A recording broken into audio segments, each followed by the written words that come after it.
after leaving the Browns following the 21 season, but he's finally landed on his feet in Tampa. Baker signed a 3-year extension with the Bucs and said it feels pretty good to finally have a home. I'll tell you what, you're having a lot more fun when you're not getting shipped off to different places like a piece of dirty laundry, I'll tell you that. Yeah. So, when I got embraced in Tampa, it made a world of difference, and I've always played ball, enjoy it. I mean, it is a game. Yes, it is my job, but I love it so much, so why not? I've always wore my emotions on my sleeves, and so let people embrace that, and that's why I'm so excited for having more years to come in Tampa, for people to just get to know me a little bit better, truly realize that that's not just a show on the field. That's who I am when it comes down to the football aspect, and I love it. I'd do anything for our team, and our locker room guys know that. Yeah, it's where I've often defended being a professional athlete. Can you imagine if I was traded tomorrow to a network I didn't want to go to? Well, they make a lot of money. A lot of people make money. They're called lawyers and doctors. Doesn't mean you want your family shipped across the country. Baker Mayfield's always been a franchise quarterback. It was a reach at number 1, but he's always had the talent. I've said that from very one. He is a franchise quarterback. He is absolutely one of the 20 best quarterbacks. I've said this for 3 years, even when I was banging on him. He's one of the 20 best quarterbacks on the planet. I don't doubt that at all. I had no problem with Tampa Bay giving him a 3-year deal. I don't think he's one of the top 12 quarterbacks. I think there's limitations with him, a lot of it due to lack of size and athleticism, but he can play. There's no doubt he's a franchise quarterback. Interesting. So, you said the Brock Purdy was with Kyle Shanahan, and that's a big part of the system, and Shanahan's awesome. Last year, Baker has the greatest season of his career by a mile, okay, with Dave Canales. The OC. Dave Canales is now gone. Yeah. You think Baker bounces back? I think, like Shane Steichen leaving the Eagles, it will have an impact. I think my guys love Canales. My guys love Shane Steichen. And Jalen Hurts has not been the same quarterback, and Nick Sirianni has not been the same coach since the now Colts head coach left. It should be noted. Justin Herbert's rookie year, he had Shane Steichen as an offensive coordinator. He set records.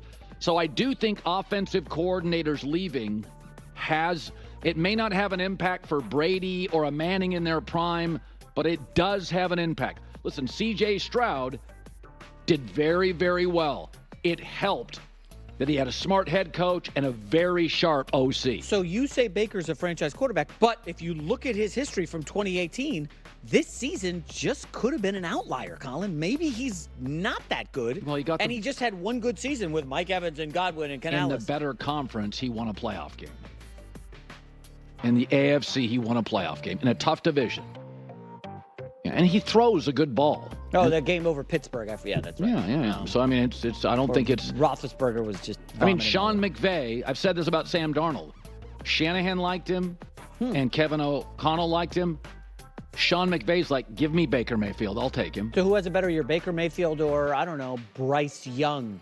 Who has Dave Canales now? Baker Mayfield. Because I still don't like the offensive personnel in Carolina. I think Tampa's got players. I'll take the other side on that one. Final story is, rookies are set to report to... Here we go. It is a Tuesday, and we are live in Los Angeles. It's The Herd. Wherever you may be and however you may be listening, thanks for making us part of your day. We have so many things to talk about today. All-Star game tonight in Fox. Nick Wright stopping by.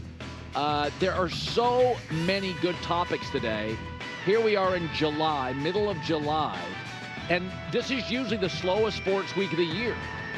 And we got a ton to talk about today. J-Mac. Should be a very spirited show, Coward. And I want to start about something. Just because you have power in life, be very, very, very careful about always using it, because people keep track.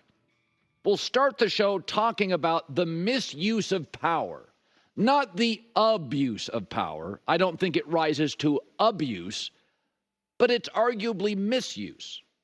So Jaylen Brown doubled down on his Nike theory, which is the reason he is not on the Olympic basketball team is because of Nike.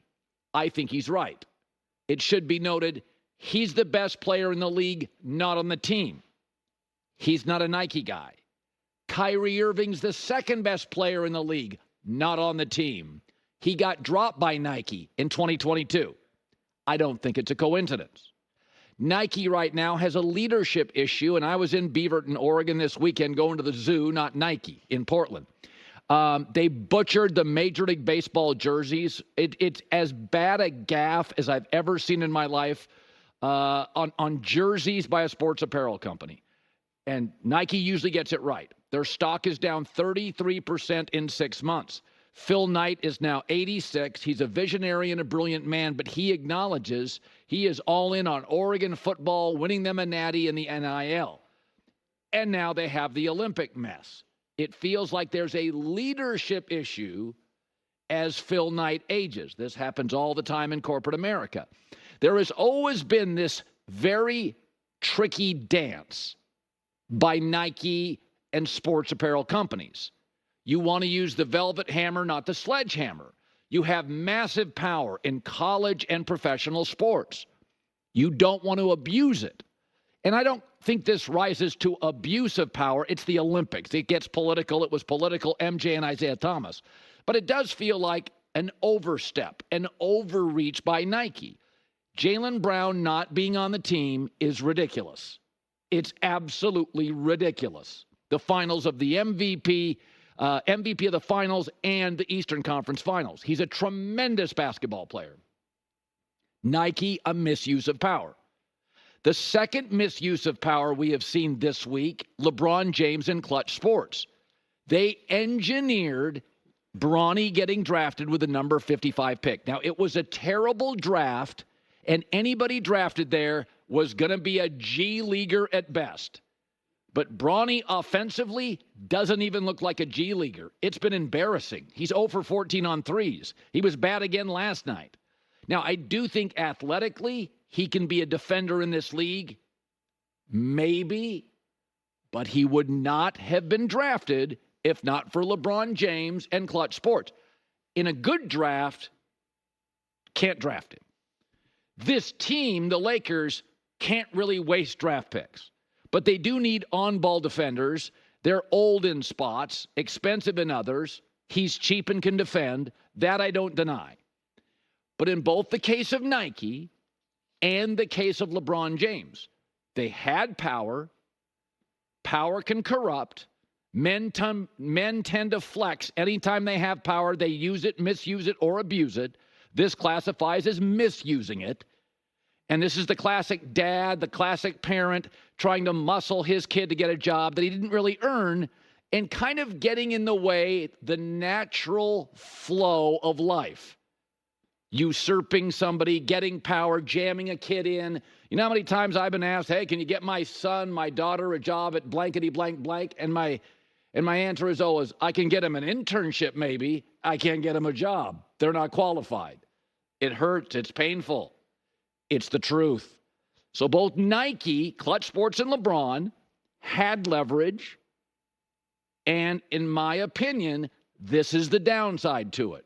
Bronny's been sort of embarrassing so far.